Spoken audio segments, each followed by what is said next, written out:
ஜெபம் செய்வோம். ஸ்தோத்திரம் ஆண்டவரை, நன்றி செலுத்துகிறோம், துதிக்கிறோம். எல்லாரும் சேர்ந்து நன்றி செலுத்துங்க. அவர் செய்த நன்மைக்காக ஸ்தோத்திரம் சொல்லுங்க. உங்கள் குடும்பத்தில் உங்கள் அப்பா அம்மா, உங்கள் பெற்றோர், உங்கள் பிள்ளைகள், உங்கள் கணவன் மனைவி, உங்கள் பேர பிள்ளைகளுக்கு அவர் செய்த நன்மைகளுக்காக ஸ்தோத்திரம் பண்ணுங்க. உங்கள் வேலையிலே ஆண்டவர் செய்த நன்மைக்காக நன்றி செலுத்துங்க. உங்கள் ஊழியத்திலே ஆண்டவர் செய்த நன்மைகளுக்காக நன்றி செலுத்துங்க. குழந்தை இல்லாதவளுக்கு குழந்தை கொடுத்தாரே உமக்கு ஆண்டவரே உமக்கு நன்றின்னு சொல்லுங்க. வெளிநாட்டிலே வேலை கொடுத்தாரே நன்றின்னு சொல்லுங்க. உணவு கொடுத்தாரே நன்றின்னு சொல்லுங்க. உடை கொடுத்தாரே நன்றின்னு சொல்லுங்க. இருப்பிடம் கொடுத்தாரே நன்றி ஆண்டவரேன்னு சொல்லுங்க. நான் நிற்பதும் நிர்மூலமாகாமல் இருப்பதும் கர்த்தருடைய கிருபையே, உடைய இரக்கங்களுக்கு முடிவில்லை, அவை காணுதலும் புதிதாக இருக்கிறதே என்று நன்றி சொல்லுங்க. உங்களுக்கு ஆண்டவர் என்னென்ன செய்திருக்கிறாரோ அவை எல்லாவற்றுக்கும் நன்றி செலுத்துங்க. நம் நேற்று வாசித்த பிலிப்பியர் 4ஆம் அதிகாரம் 6ஆம் வசனத்தை எல்லாவற்றையும் ஸ்தோத்திரத்தோடு கூடிய ஜெபத்தினாலும் விண்ணப்பத்தினாலும் தேவனுக்கு தெரியப்படுத்துங்கன்னு சொல்லியிருக்கிறேன்.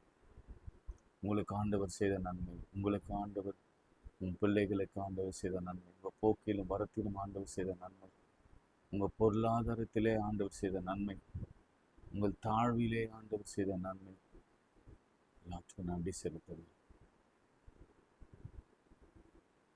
உன்னதமானவரின் மறைவில் இருக்கிறவன் சர்வ வல்லவரின் நிழலில் தங்குவான்.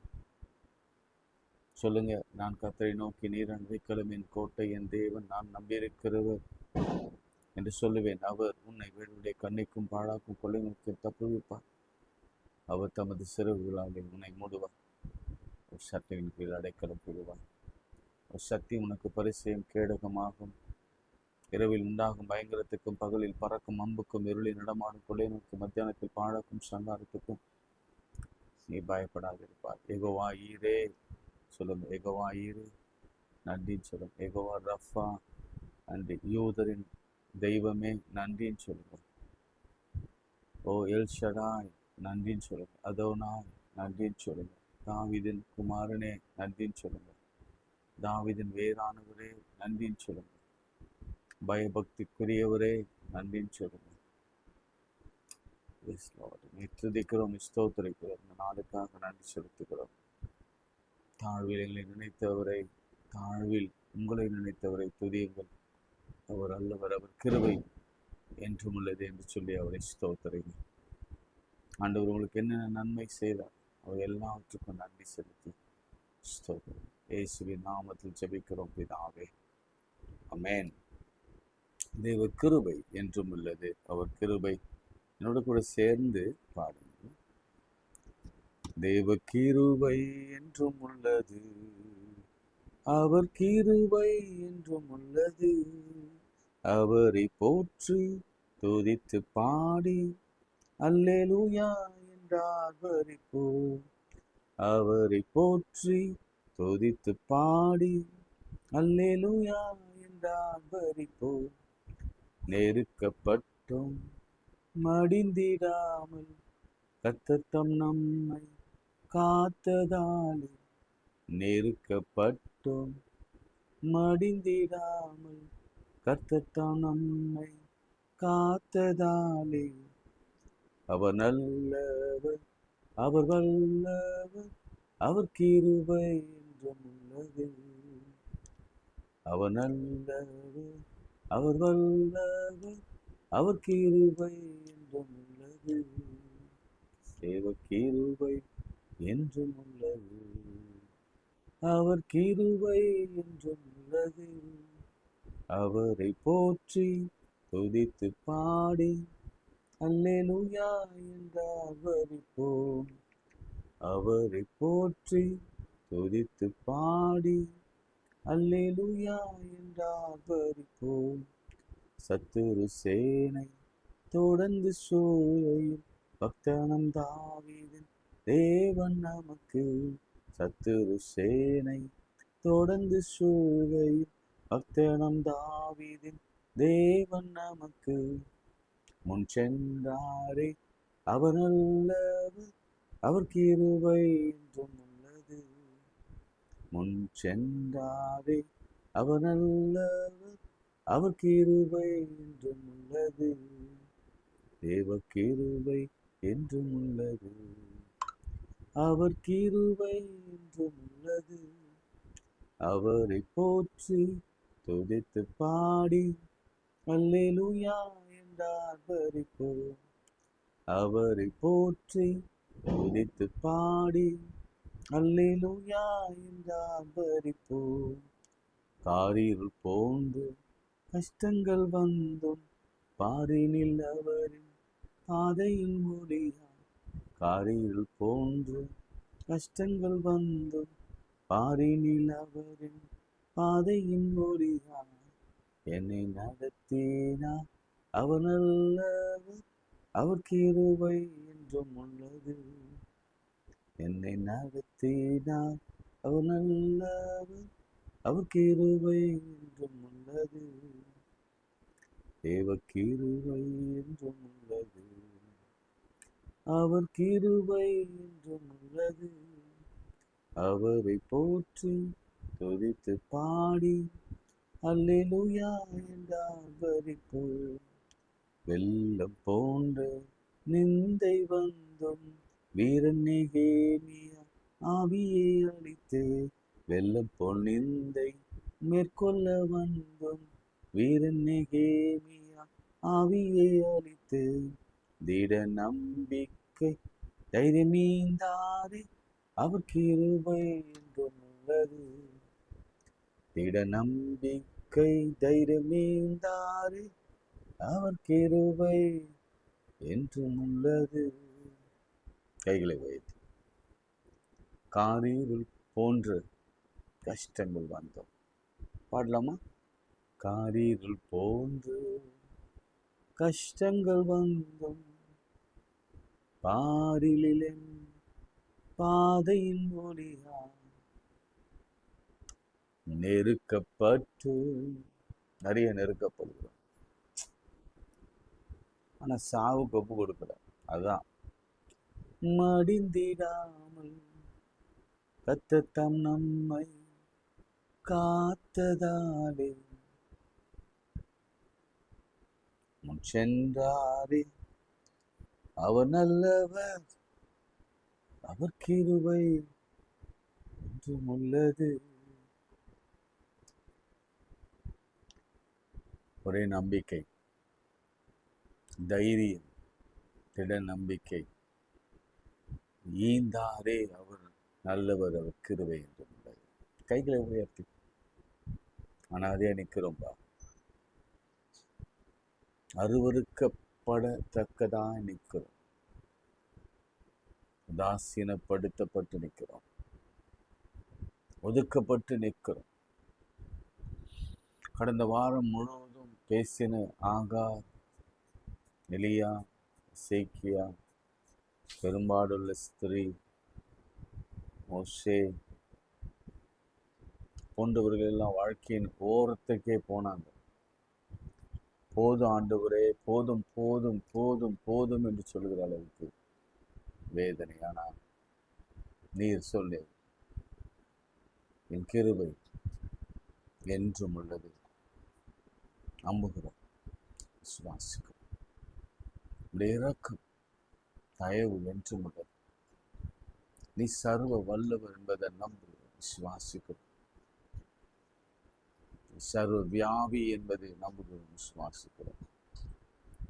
இந்த குழந்தையை பிறக்காது, ஒண்ணுமே ஆகாது, இல்லை செத்துருவாங்க, அவ்வளவுதான். நாளை சிறை சேதம் நடக்கும் என்று பேதுரு அறிந்த பொழுதும் நிம்மதியா தூங்கினான். ஆனா கர்த்தர் அந்த இரவே சடுதியாய் அவன் விலங்கு கழண்டு போகும்படியும் வாசல்கள் திறக்கப்பட்டு அவன் உயிரோடு இருக்கிறதையும், அவன் வேலைக்காரி சொல்ல, உயிரோடு வந்திருக்கிறார், உயிரோடு வந்திருக்கார், செத்து போக இருந்தவன் உயிரோடு வந்திருக்கார். நம்மளை சாகடிக்கணும்னு நினைக்கிறவங்க மத்தியில, நம்ம அழிந்து போவோம் போவோம் என்று நினைக்கிறவர்கள் மத்தியில ஜீவனோடு வைக்கிற ஒருவர் இருக்கிறார். அவர் அவர் கர்த்தர், பரிசுத்த ஆவியானவர். என் நாமத்தினால் எதை கேட்டாலும் தருவேன் சொல்லுவார். இயேசுவே, உன் நாமத்தினாலே கேட்கிறோம். உள்ளந்திரியங்களை அறிந்து ஆராய்ந்து இருக்கிறவர், மனதின் ஓட்டங்களை அறிகிறவர், தூரத்தில் இருந்து அறிகிறவர், உள்ளிருந்து அறிகிறவர். உங்களுக்கு வேண்டிய பதிலை சடனாக, சடுதியாக, உடனடியாக தரும்படியாக இயேசுவின் நாமத்தில் ஜெபிக்கிறோம் பிதாவே, ஆமென். நேற்று நான் அந்த வார்த்தை நான் சொன்னேன் இல்லை, ஆண்டவர் சடுதியாய், இன்ஸ்டன்டா அற்புதம் செய்கிறவர் அவர்.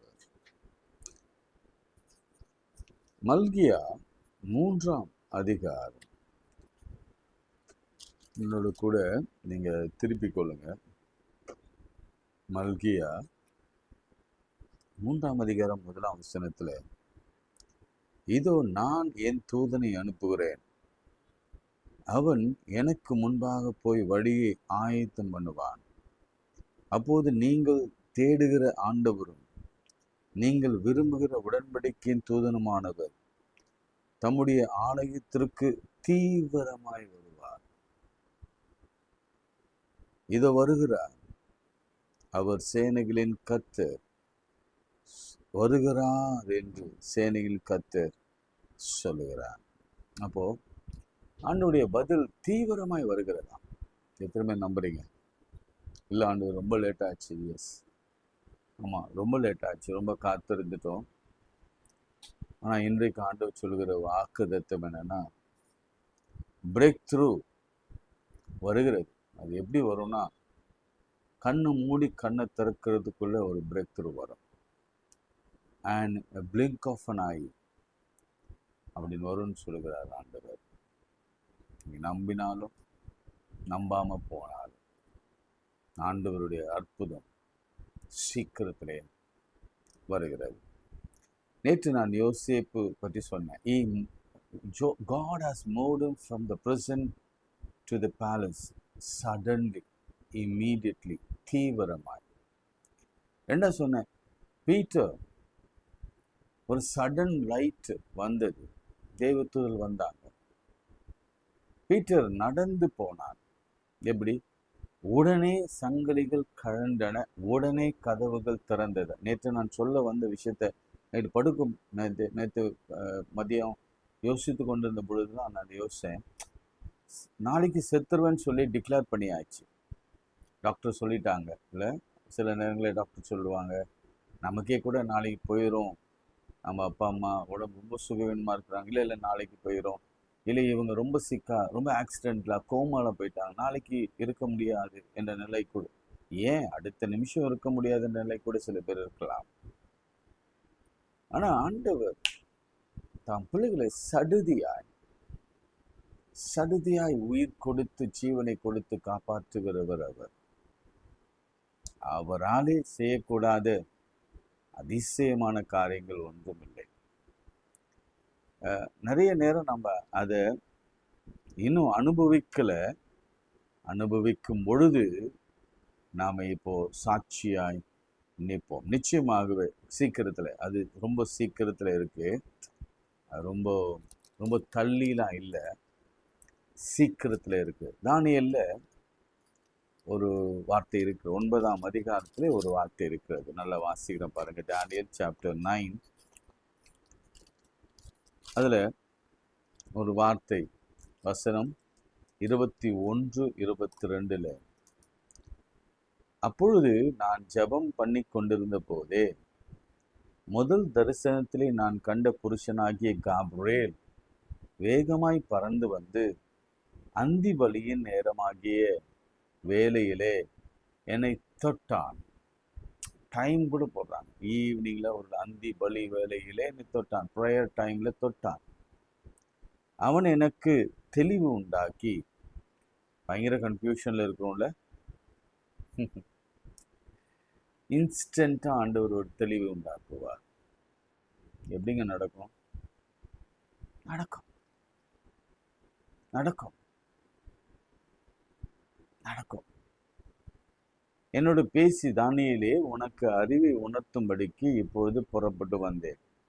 நீ மிகவும் பிரியமானவன், ஆதலால் நீ வேண்டிக் கொள்ள தொடங்கின போதே கட்டளை வெளிப்பட்டது. இப்ப காலையில நம்ம ஸ்தோத்திரம் பண்ணி ஆரம்பிச்சோம்ல, அவர் சொல்ற, நீ வேண்டிக் கொள்ள தொடங்கின போதே கட்டளை வெளிப்பட்டது, நான் அதை அறிவிக்க வந்தேன், அறிவிக்க வந்தேன். இப்போதும் சொல்லுகிற வார்த்தையை கவனித்து கேட்டு தரிசனத்தை அறிந்து கொள், குறித்து வைத்துக் கொள்ளுங்க. நீ வேண்டிக் கொள்ள தொடங்கின பொழுதே கட்டளை வெளிப்பட்டது, அதை அறிவிக்க நான் வந்தேன். எத்தனை பேர் அதை நம்புறீங்க? இந்த காலை வேளையில் கர்த்தர் நான் ஜபிக்காத முன்னாடியே என் இருதயத்துக்குள்ளே இருக்கிற வேண்டுதலை அவர் பார்த்து அவர் பதில் கொடுத்திருக்கிறார், பதில் கொடுத்து விட்டார், பதில் வந்து விட்டது என்பதை புரிந்து கொள்ளலாம். மூன்றாவது என்ன சொன்னேன்னா, பாலை பத்தி நான் ஜெபிக்கும் பொழுது சொன்னேன், நமக்கு விரோதமாய் அல்லது கர்த்தருக்கு விரோதமாய் இயேசுவுக்கு விரோதமாய் இருந்த சவுலாகிய பவுல் அல்லது பவுலாகிய சவுல்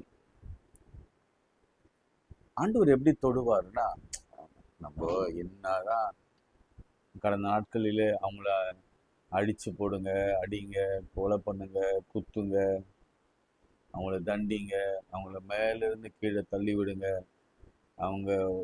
அவங்க செய்கிற பாவத்துக்கு நீங்கள் தான் பதில் கொடுத்தே ஆகணும், என் கண்களை அதை பார்க்கணும் அப்படின்னு சொன்னாலும் கூட, யோபு அமைச்சாரி பவுலுக்கு என்ன நேர்ந்தது தெரியுங்களா? பவுல் தான் இயேசு கிறிஸ்து ஆரம்ப பணியை தடுத்தவர். ஏன் ஆரம்பத்தில் இல்லை, அவர் உலகத்தில் பணி செய்த பொழுதும் கூட அவருடைய பணியை எதிர்த்தவன். அவர் கமாலியில் படித்தவன், கமாலியல் கிட்ட படித்தவன். ஆனாலும் கூட ஸ்தேவானை கொல்லும் பொழுது அவன் சாட்சியாய் ஸ்தேவானின் உடையெல்லாம் கழட்டி அவனிடத்துல தான் கொடுத்தாங்க. அவன் ரோமனுடைய சோல்ஜர் அல்லது கமாண்டர் இன் சீஃப்னு கூட வைத்துக்கொள்ளுங்களேன். நல்ல பொறுப்பு தான், நல்ல படித்தவன். என் ஆண்டவர் சடுதியாய் அவனை சந்தித்தார். இன்னைக்கு நிறைய ஊழியக்காரர்கள் மீது அவ்வளவு வெறுப்பு. இப்போ எங்களுக்கெல்லாம் என்ன தோணும்னா, மனுஷீகத்தில் எப்படிதான் இப்படி பண்ணுறாங்க, அவங்க அழிஞ்சா நல்லா இருக்கும், அவங்க பிள்ளைங்க அழிஞ்சு போகணும், அவங்க குடும்பமே நிர்மூலமாகணும், அவங்க கோர்ட் கேஸில் போய் நிற்கணும், அப்படி இப்படிலாம் கோபத்தில் பேசுவோம். ஆனால் ஆண்டவர் அப்படிலாம் செய்யலை. ஆண்டவர் என்ன செய்தார்? சடுதியாக வானத்திலேருந்து ஒரு லைட் வந்தது, அவன் கண்ணு குருடானது. அவ்வளோதான், கண்ணு அப்படியே குருடாச்சா? அப்படின்லாம் இல்லை. ஒரு 4 நாள் அவன் தடவி திரிந்தான். அதன் பிறகு தீர்க்கதரிசியாக அனனியா ஜெபம் பண்ணின பொழுது கண்களிலிருந்து செதில் விழுந்தது. அந்த 4 நாள் பனிஷ்மெண்ட்டு அவன் வாழ்க்கையில ஒரு நரகம் போல மாறிடுச்சு. இன்னும் சொல்ல போனா எனக்கு இப்போ தோணுது, அநேகமா தோணுது, ஏன் பவுல் இவந்தோ ஆண்டவரை ஏற்றுக்கொண்டாலும், ஆண்டவரை ஊழியத்தை மிக சிறப்பா சீடர்களை காட்டிலும் 12 டிசைபிளை காட்டிலும் செய்தாலும், ஆண்டவரை குறித்து நிறைய எழுதினாலும், அவனுக்கு அந்த கண்ணில் இருந்த பிரச்சனை அவன் சாகிற வரைக்கும் அது இருந்தது. அதனால தான் நம்ம பார்க்குறோம், கொலேசியர்ல எல்லாம் பார்க்குறோம், கண்களிலே ஒரு முள் கொடுக்கப்பட்டிருந்தது. அது எப்பொழுதும் என்னை குத்தி கொண்டே இருந்தது. அது எப்பொழுதும் என்னை உயர்த்தாதபடிக்கு என்னை கொட்டும் சாத்தானின் தூதனாக இருந்தது. கண்ணில் எப்பவும் நீர் வடிந்து கொண்டே இருக்குமா, அப்படியே அந்த பூச்சி அந்த மேய்த்து கொண்டே இருக்குமா. அது அவனுக்கு ஒரு பெரிய அங்கவீனமாகவே மாறிற்று. பிரியமானவர்களே, இதெல்லாம் சடுதியா நடக்கும். சத்துரு நமக்கு எதிராக வரும் பொழுது, பிரபல வாசல்ல இந்த பாட்டை நம்ம பாடணும். அதில் அர்த்தம் இதுதான்.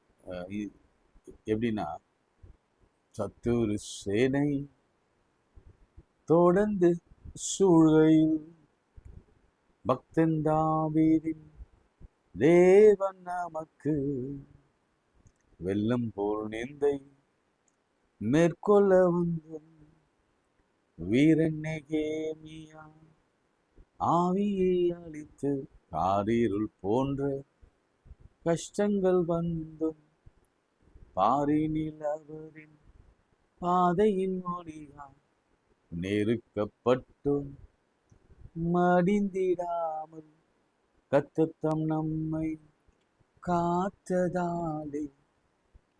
ஏன்னா ஆண்டவருக்கு விரோதமாய் நிற்கிறவர் சடுதியார்.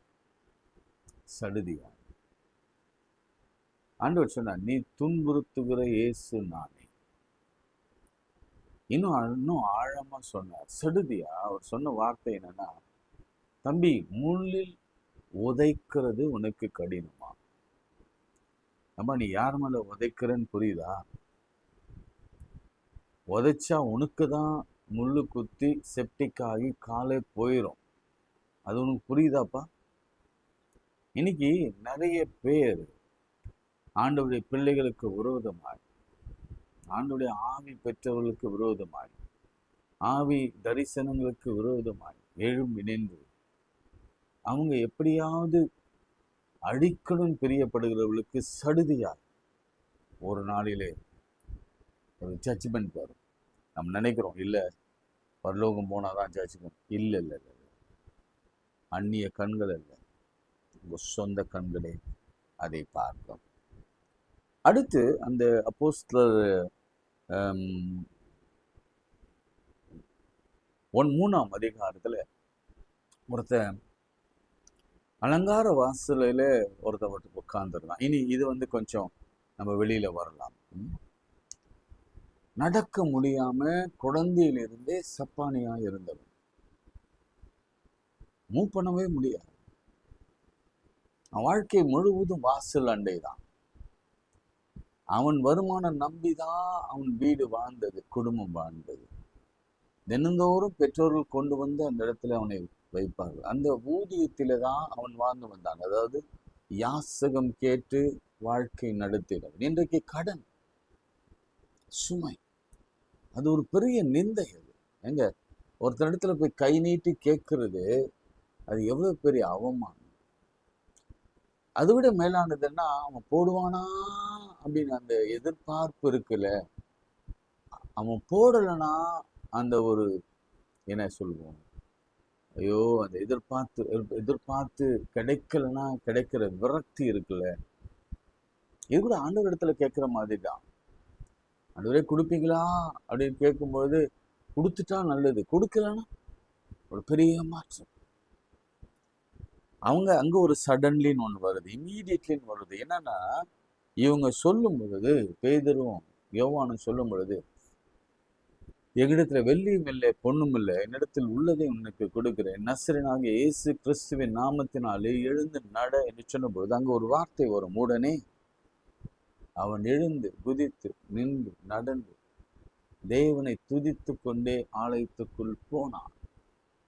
இம்மீடியட்லி. சரிங்களா? ஃபினான்சியலி அதுக்கப்புறம் வாழ்க்கை முழுசுமா மாறி இருக்கும். அவன் யாரையும் சார்ந்திருக்க வேண்டிய அவசியம் இல்லை. வாலிப பிள்ளையா இருந்திருக்கலாம், 30-40 வயது இருந்திருக்கலாம். போனோன்னா அவனுக்கு ஒரு நல்ல வேலை, அவன் அம்மா அப்பாவை அவன் காப்பாற்றிருப்பான், நல்ல திருமணம் அவனுக்கு நடந்திருக்கும். நான் எப்படி சொல்றேன்னா, அவனுடைய பிற்கால வாழ்க்கையை நான் சொல்லுகிறேன். இம்மீடியட்டா ஆண்டவர் உனக்கு ஒரு குடும்ப வாழ்க்கையை உனக்கு தர முடியும். உங்க பொருளாதாரத்தை இம்மீடியட்டா மாற்ற முடியும். உன் கடனை இமைப்பொழுதுல அவர் எடுத்து போட முடியும். யாரிடத்துல நீங்க கெஞ்சி கொண்டிருந்த காரியத்தெல்லாம் நிப்பாட்டிட்டு நீங்க மற்றவர்களுக்கு கொடுக்கிறவர்களாக ஆண்டவர் இம்மீடியட்டாக மாற்ற முடியும். சாட்சியா நிறுத்த முடியும். நல்ல சத்தமா ஒரு ஆமேன்னு சொல்லுங்க. ஒரு வியாதியா இருந்த 12 வருடம் வியாதியா இருந்த ஒரு பெண் மருத்துவரிடத்துல எல்லாவற்றையும் செலவழித்து சற்றேனும் குணமடையாத சமயத்துல ஆண்டுடைய வஸ்திரத்தின் ஓரத்தை போடலாம். இப்போ ஹீலிங் நான் சொல்றேன். ஒவ்வொன்றும் ஒவ்வொரு தலைப்பு போடலாம். யோசேப்பு சொல்லும் பொழுது ஒரு வாலிப பிள்ளை எப்படி வேலைக்கு அமர்த்தப்படுகிறான், from prison to the palace, அவனுடைய ஜேர்னியை குறிக்கலாம்.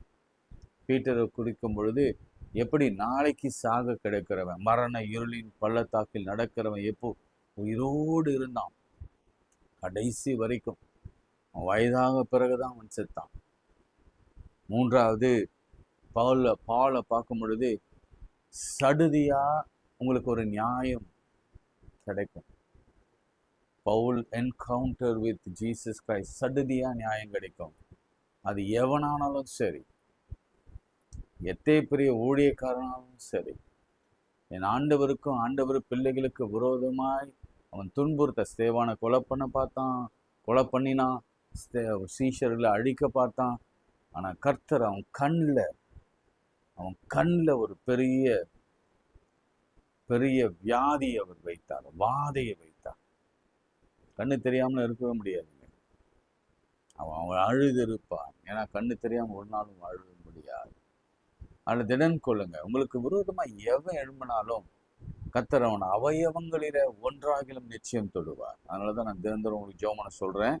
இன்னைக்கும் ஜெபம் பண்ணுங்க. கொஞ்ச நிமிஷம் கண்ணை மூடி, ஆண்டவரே உம்முடைய ஊழியக்காரன் மீது உம்முடைய கரமும், உம்முடைய ஊழியக்காரனை பகைக்கிற சவுல்கள் மீதும், ஊழியக்காரனை பகைக்கிற ஊழியக்காரர்கள் மீதும் உம்முடைய சினமும் விளங்குவதாக. ஆமென். மூன்றாவது நான் சொன்னேன், ஒரு நடக்க முடியாது, பொருளாதாரத்தில் வீக்கர் செக்ஷன், பிச்சை எடுக்கிறான், எக்கனாமிக்கலி போ. ஒரே ஒரு வார்த்தை, இயேசுவின் நாமத்திலே நட. இம்மீடியட்லி அவன் பொருளாதார வாழ்க்கை பிரச்சனை எல்லாம் மாறி, கடன் மாறி, அவன் தன் சுய சார்பு, சுய கால்களிலே நிற்கிற தெம்ப தைரியத்தை கர்த்தர் கொடுத்தார். இறுதியா ஒன்று சொல்லி நான் முடிக்கிறேன்.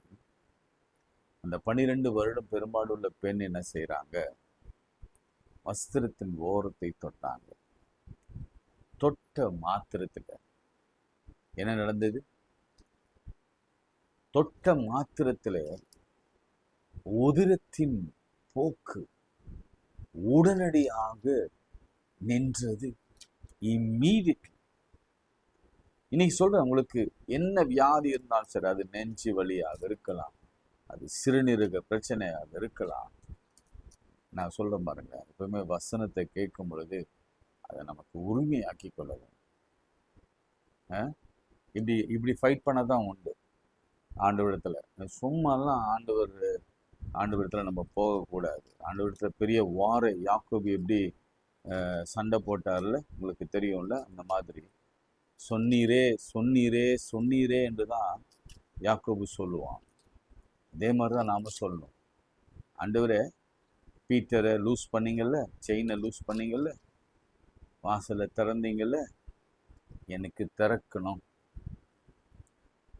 அதே மாதிரி யோசேப்பை பேலஸ்க்கு கொண்டு போனீங்கல்ல, வேலை கொடுத்தீங்கல்ல, எனக்கு கொடுக்கணும்.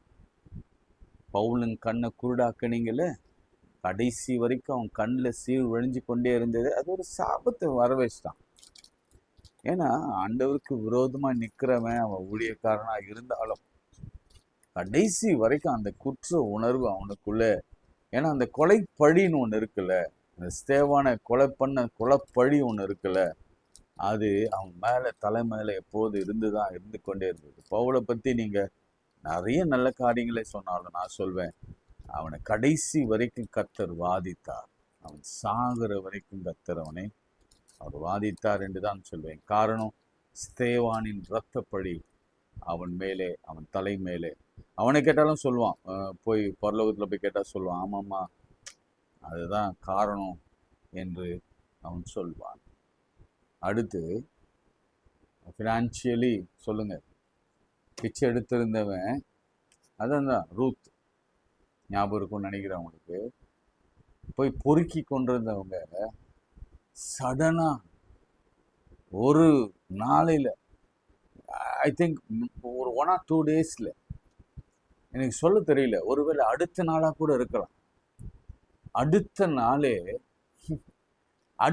நாளே அந்த பொறுக்கி கொண்டிருந்த வயல்வெளிக்கு எஜமானியா கர்த்தர் மாற்றினார். நம்ம கடன்ல ஏமாத்துறோம் அவருக்கு. எப்படி செய்வார்? வானத்து பலகங்களை திறப்பார், ஆழங்களை திறப்பார், அவர் மதுகளை திறப்பார், சில இருதயங்களை திறப்பார், கொடுப்பார். நிச்சயம் கொடுப்பார், நிச்சயம் கொடுப்பார். என்னுடைய தேவைகளின் சமயத்துலலாம் நிறைய தேவைகள் இருந்த பொழுதுதான் ஆண்டவர் ரொம்ப ரொம்ப பர்டிகுலரா கொண்டு வந்து என் தேவை செய்யணும். ஒரு நாள் ஒரு தடவை இதை நான் சாட்சியா சொல்லணும். இதை அவர் பார்க்குறாரு என்னன்னு தெரியாது.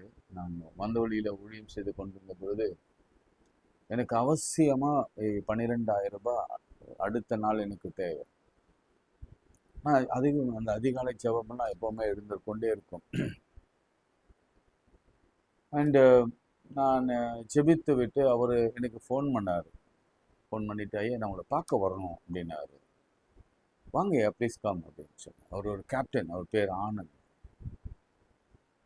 நல்ல, ஏன்னா உங்களுக்கு எல்லாமே தெளிவாக சொல்லிடணும். இதை கேட்குறவங்க நிறைய பேர் இருப்பாங்க. ஏன்னா வந்த வழியில் கூட நிறைய பேர் கேட்குறாங்க. அவர் என்னை தேடி வந்தார். கேப்டன், அவர் கப்பல் கேப்டன். அவர் வீட்டுக்கு வந்தார். வந்தோடனே நிறைய பேசணும், 1 மணி நேரம் பேசணும். பேசி விட்ட பிறகு ஜெபம் பண்ணிட்டு காரியம் சொன்னார். ஐயா கொஞ்சம் ஆஃபர்ச்சி உங்களுக்கு கொண்டு வந்திருக்கிறேன். எனக்கு என்னமோ ஆண்டவர் மனதில் சொல்லி கொண்டிருந்தார், உங்களுக்கு இதை கொடுக்கணும் என்று சொல்லிக்கொண்டே இருந்தார். இல்லை அவருடைய அது கொடுக்கணும்னா நேரில் போய் பேசுகிறார் என்பதல்ல, அவர் கொடுக்கணும் அவ்வளோதான். அவர் மனசில் தோணுன விஷயம் அது. இது ரொம்ப ரொம்ப ஸ்பிரிச்சுவலாக கூட எடுத்துக்காதீங்க, லைட்டாக எடுத்துக்கணும். இது எதில் முக்கியப்படுதுன்னா, அவர் கொண்டு வந்து கொடுத்துட்டு சந்தோஷமாக ஜெபம் பண்ணிட்டு போயிட்டார்.